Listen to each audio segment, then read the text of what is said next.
충만하신 아버지 하나님, 이 새벽 당신이 사랑하는 백성들을 불러주시고 기도와 간구로 새날을 열어가게 하시니 감사합니다.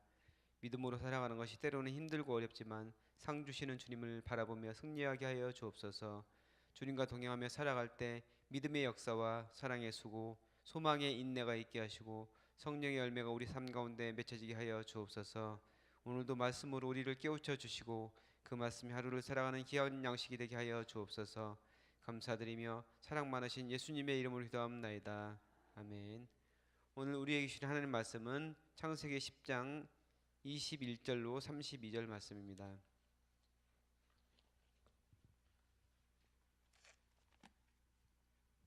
창세기 10장 21절로 32절 말씀 구약성경 12페이지에 있습니다.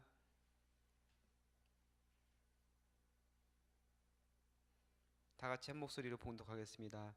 셈은 에벨 온 자손의 조상이요 야벳의 형이라. 그에게도 자녀가 출생하였으니 셈의 아들은 엘람과 아스루와 아르박삿과 룻과 아람이요 아람의 아들은 우스와 홀과 게델과 맞으며 아르박삿은 셀라를 낳고 셀랄은 에벨을 낳았으며 에벨은 두 아들을 낳고 하나의 이름을 벨렉이라 하였으니 그때 세상이 나뉘었으며 벨렉의 아우의 이름은 욕단이며 욕단은 알모닥과 셀렉과 하살마샜과 예라와 하도람과 우살과 디글라와 오발과 아비마엘과 스바와 오빌과 하일라와 요밥을 낳았으니 이들은 다 욕단의 아들이며 그들이 거주하는 곳은 메사에서부터 스발로 가는 길의 동쪽 산이었더라. 이들은 셈의 자손이니 그 족속과 언어와 지방과 나라대로였더라. 이들은 그 백성들의 족보에 따르면 노아 자손의 족속들이요 홍수 위에 이들에게서 그 땅의 백성들이 나뉘었더라. 아멘.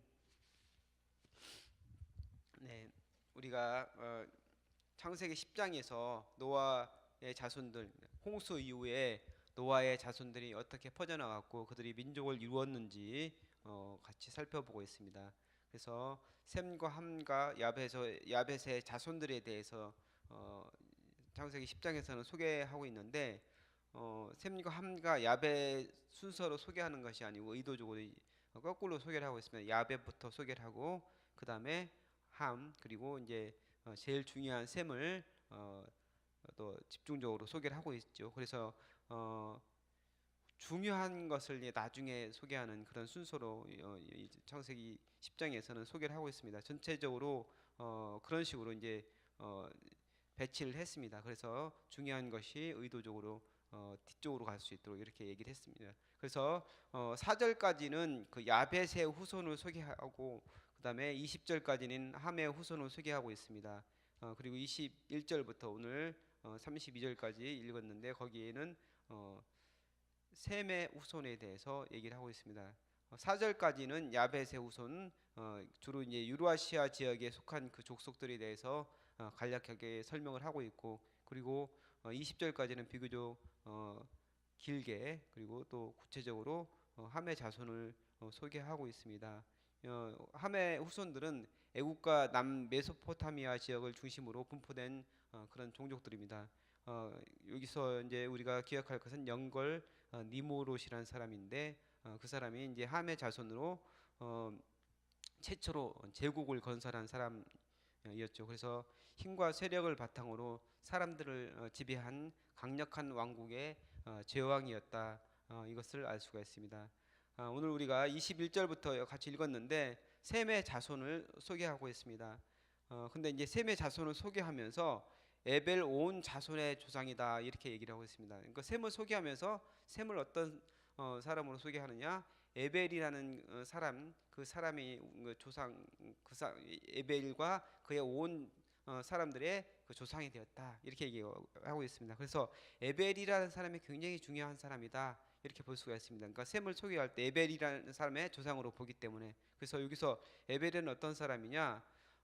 에벨은 그러니까 이스라엘 백성의 다른 이름인 히브리 민족에 있어서 굉장히 중요한 인물, 어떻게 보면 시작으로 볼 수 있는 그런 사람이 바로 에벨입니다. 그래서 히브리라는 이름이 에벨에게서 나왔다는 그런 주장이 있습니다. 이제 어원적으로 아바르라는 그 언어가 아바르라는 그 히브리어가 건너다라는 뜻을 가지고 있는데 그 에벨이라는 이름이 그 아바르라는 어원을 가지고 있는데 그 히브리라는 어원하고 그 말하고 이제 그 어원이 같다고 합니다. 그래서 에벨이라는 사람 그 사람이 히브리와 굉장히 중요한 연관이 있는 사람이다 이렇게 얘기를 하고 있습니다. 그래서 에벨이라는 사람은 지금 이제 어, 족보를 소개하고 있지만 족보가 굉장히 중요한데 왜 그러냐면은 구속사에 있어서 그러니까 예수님까지 이어지는 히브리 민족의 하나님께서 한 민족을 선택하시고 그 민족의 혈통을 통해서 예수님이 태어나게 하셨잖아요. 그래서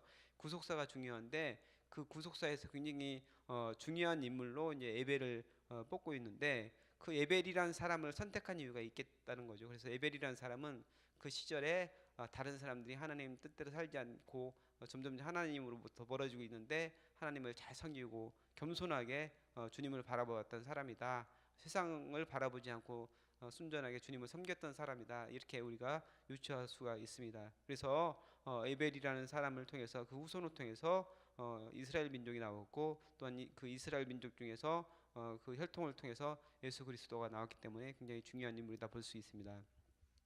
어, 10장 전체적으로 그 노아의 자손, 노아의 후손에 대해서 나오는데 여기서 소개한 숫자 노아의 셈과 함과 야벳의 그 자손들의 숫자가 몇 명이냐면 70명입니다. 70은 완전수입니다. 그러니까 어, 야곱의 식구들 야곱이 애굽으로 거처를 옮길 때 내려간 야곱의 식구들이 70명입니다. 그러니까 성경에서 그 70이라는 숫자는 완전수인데, 그러니까 70으로 하는 것은 어떤 걸 얘기하냐면은 어, 전체를 얘기하는 거예요. 그러니까 전체, 그러니까 당시 전체 인류를 통칭하는 숫자, 그러니까 70이라는 숫자로 맞췄다고 볼 수 있습니다. 뭐 어떻게 보면 70이 더 될 수도 있고 어떤 사람은 의도적으로 더 뺄 수도 있고 이렇게 할 수 있는데 70으로 맞추면서 전체적으로 그 당시에 전체 인류를 통칭하는 것으로 이렇게 볼 수가 있습니다. 그래서 10장에 나오는 그 사람들의 이름 숫자가 70이라는 것은 의미가 있는 것이다. 그 당시 전체적인 사람들을 얘기하는 것으로 볼 수 있습니다. 그래서 21절부터 셈의 자손들에 대해서 나오는데 셈에게는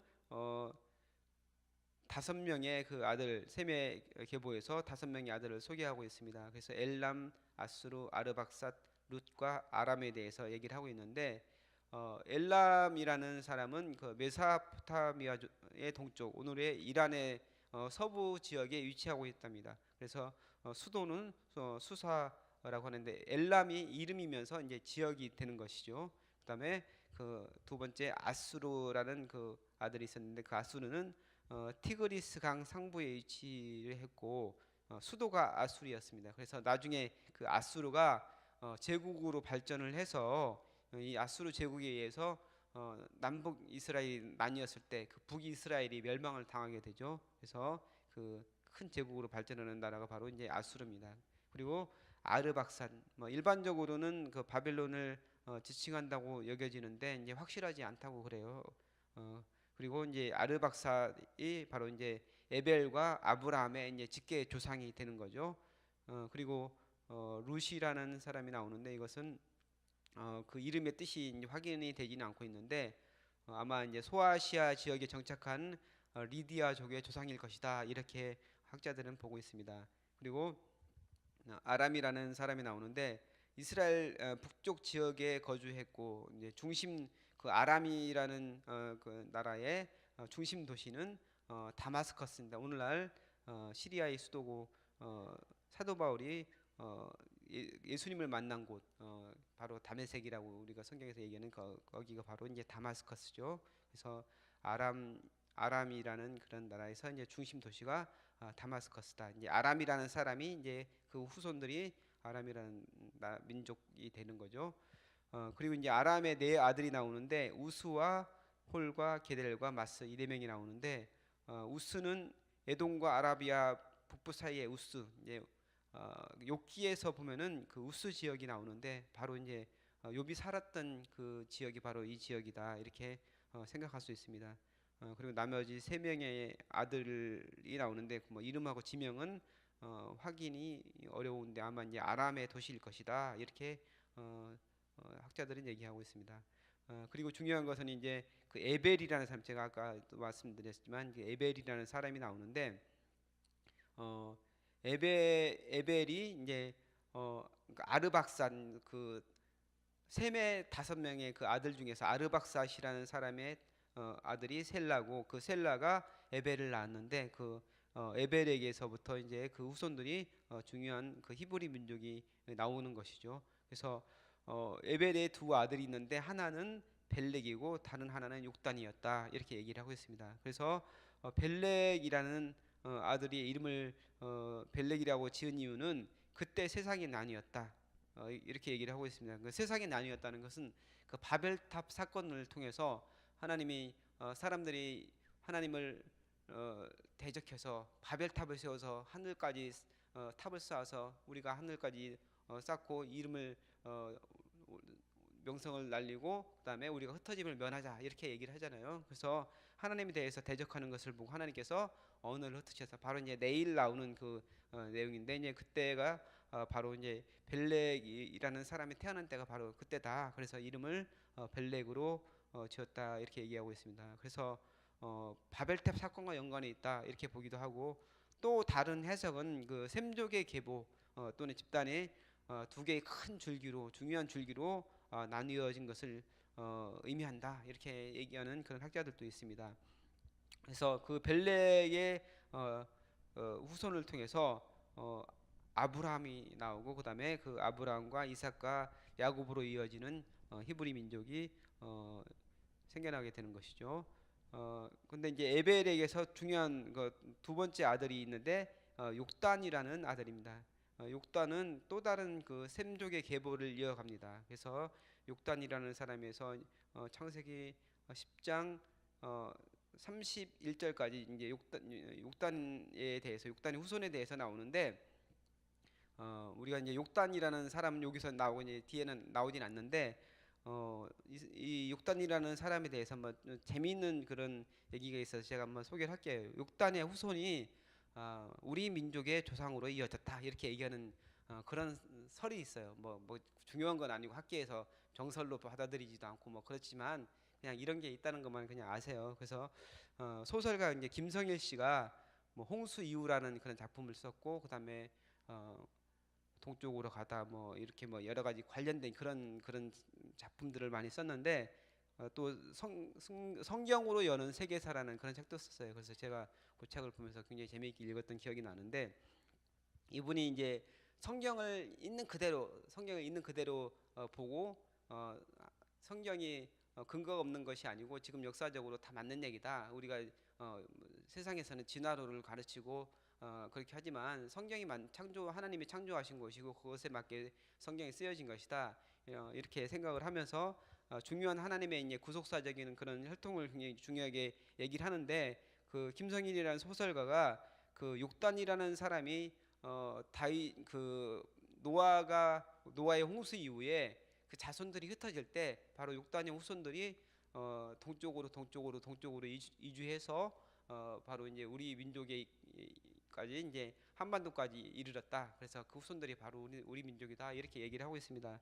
그래서 그 중요한 구조를 근거 구절을 어디로 삼느냐면 30절을 근거 구절로 삼아요. 그래서 그들이 거주하는 곳은 메사에서부터 스발로 가는 길의 동쪽 산이었더라. 이 구절인데 여기서 메사 그리고 스발이라는 그 지역이 찾을 수가 없다는 거예요. 어딘지 정확하게 나오지 않는다는 거예요. 그래서 그 지역에 지금 주로 중동이라든지 유럽이라든지 이쪽 지역에서는 그 스발이라는 지역이 찾을 수가 없어가지고 그냥 뭐 그 당시에 있다가 없어졌던 이름이다 이렇게 생각을 하고 있는데 그게 아니라는 거죠. 그 스발이라는 말이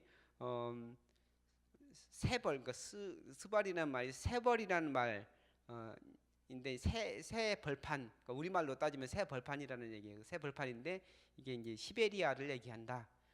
이렇게 뭐좀 황당해 보이지만 언어적으로 이렇게 보면은 어느 정도 좀 연관성이 있어요. 그래서 시베리아 벌판을 얘기해서 그래서 이 육단과 그의 후손들이 그 우랄 산맥을 건너서 시베리아 벌판 그리고 만주까지 이르러서 한민족을 구성하고 그 후손들이 하나님을 잘 섬기는 민족들로 우리 조상들이다. 근데 중간에 우리나라가 이제 그 불교를 국가로 삼고 하면서 이제 처음으로 우리나라의 그 역사를 기록한 책이 이제 삼국유사인데 삼국유사를 기록한 사람이 이제 어, 이련이라는 중이잖아요. 스님이잖아요. 그래서 그 사람이 의도적으로 역사를 왜곡해서 그 전에 있던 하나님을 잘 섬기던 그런 민족이었는데 그 부분에 대해서 왜곡을 했다 이렇게 얘기를 하고 있습니다. 그래서 그 김성일이라는 소설가가 그 조사를 많이 했대요. 거기 그 지역에서 시베리아까지 우랄 산맥을 건너서 시베리아에서 우리 민족까지 우리 이제 나라까지 오는 그 지역을 많이 조사했는데 여러 가지 관계된 그런 것들이 많이 자료들이 많이 나온다. 그래서 어떤 걸 얘기하냐면은 그 지역에 홍수와 그 홍수 때 노아의 홍수 때 보면은 처음에 이제 까마귀를 날려주고 비둘기 날려주고 이렇게 하잖아요. 그래서 그 소식을 이제 전하는 물이 얼마나 말랐는지 그것을 전해주는 것으로 이제 까마귀를 날려주는데 그 까마귀와 관련된 그런 홍수 그리고 까마귀와 관련된 그런 얘기들이 그 지역 통과하는 그 지역에 많이 있대요. 그래서 이런 것을 보면은 분명히 그 이동한 경로가 맞다. 이 경로를 통해서 우리 민족이 이동했고 언어라든지 이런 것으로 봤을 때 유사성이 있고 그다음에 유전적으로도 많이 유사성이 있다. 그렇기 때문에 분명히 이 이동 경로를 거쳐서 우리 민족이 온 것이다. 이렇게 얘기를 합니다. 어, 그리고 이제 우리나라 꽃이 무궁화가 영어식 이름으로 더 로즈 오브 샤론이라고 하거든요. 샤론의 장미가 바로 이제 무궁화인데 그 무궁화가 바로 그 우리 민족이 건너오면서 하나님께서 이 씨를 보존해서 우리 쪽까지 가지고 와서 심게 하셨다 이렇게 얘기를 합니다. 그래서 그 무궁화가 보면은 분홍 색깔 무궁화 예쁜데 이제 흰색 무궁화를 보면은 흰색 무궁화가 흰데 그 가운데를 보면은 안에가 이제 빨간 색깔이에요. 그리고 꽃대는 노란 색깔이잖아요. 그래서 흰색은 예수님의 순교를 상징하고 그다음에 안에 이제 빨간 것은 예수님의 보혈을 상징하고 그 노란 색깔은 예수님의 그 왕권, 그 멸류관을 상징한다 이렇게 얘기를 합니다. 그래서 어, 우리나라가 이제 하나의 그 선택된 민족으로서 하나님을 잘 섬기는 민족이었다 이렇게 이제 얘기하는 분들이 있는데 어쨌든 뭐 그런 얘기도 있다는 것을 아시고 참고하시기 바랍니다. 그래서 우리 민족이 이렇게 지금 하나님을 잘 믿는 것은 그냥 잘 믿는 게 아니고 뭐 그런 근거가 있다 이렇게 얘기하는 분들이 있습니다. 그래서 오늘 뭐 셈족에 대해서 같이 살펴봤는데 셈족에서 셈족 보면은 그 함족에 니무롯이라는 아주 뛰어난 사람이 있었는데 하나님께서 그 역사를 니무롯이라는 사람을 통해서 구원사를 이루어가는 것이 아니고 셈족 그리고 셈에서도 이제 에벨이라는 아주 이름이 알려지지 않은 아주 조그만 사람 겸손하게 주님을 섬겼던 그 사람을 통해서 하나님의 구속사를 이루어가는 것을 볼 수 있습니다. 그래서 주님께서는 정말 주님을 섬기는 자들을 정말 강한 사람, 뭐 뛰어난 사람, 세상적으로 잘난 사람을 쓰는 것이 아니고 끝까지 주님을 바라보면서 겸손하게 겸하게 주님을 의지하고 주님을 끝까지 바라보는 그 사람을 쓴다는 사실을 우리는 기억해야 될 줄 믿습니다. 그래서 오늘 말씀을 통해서 여러분 더욱더 주님을 온전히 섬기고 여러분을 통해서 여러분의 또 가게가 하나님을 잘 섬기는 그런 가게가 되기를 주님의 이름으로 축복합니다. 기도하겠습니다. 하나님 감사합니다. 오늘 셈의 후손에 대해서 같이 살펴보았습니다. 아버지 하나님, 셈의 후손들이 주님을 잘 섬기고 또한 그들 중에서 히브리 민족을 선택하시고 또한 그 히브리 민족 중에서 또한 주님을 잘 섬기는 그런 가계를 통해서 예수님이 태어나게 하셨습니다. 하나님 정말 신앙의 전승이 굉장히 중요한데 우리가 정말 주님을 잘 섬기고 겸손하게 끝까지 세상을 바라보지 않고 주님을 온전히 섬길 수 있는 그런 믿음의 백성들 될 수 있도록 주님께서 축복하여 주옵소서. 감사드리며 예수님의 이름으로 기도합나이다. 아멘. 오늘 주시는 같이 들으실 공동기도문은 말씀삼 운동 온세계 선교회입니다. 성경의 중심 가르침 말씀삼 운동 온세계 선교의 비전은 주님이 말씀삼 공동체 성락성결교회에 주신 명령임을 믿습니다. 이 소명을 사명으로 받아 순명하여 이루도록 우리를 이끌어 주옵소서.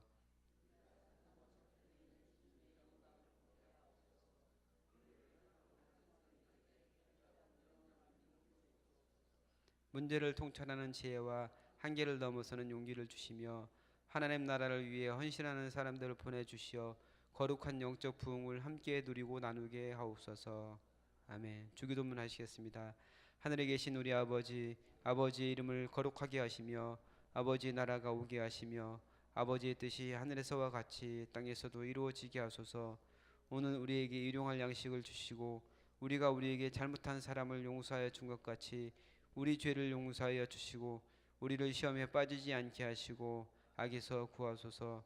나라와 권능과 영광이 영원히 아버지의 것입니다. 아멘. 기도 제목 나누겠습니다. 지금 들은 말씀이 내 삶으로 이어지게 하옵소서. 올해 우리 교회에 주신 말씀을 붙잡고 영적 예배를 회복하게 하여 주옵소서. 교구별 대신방을 통하여 하나님의 큰 은혜와 축복이 넘치게 하소서. 꿈송 페스티벌을 통해 하나님의 말씀의 능력을 경험하게 하여 주옵소서.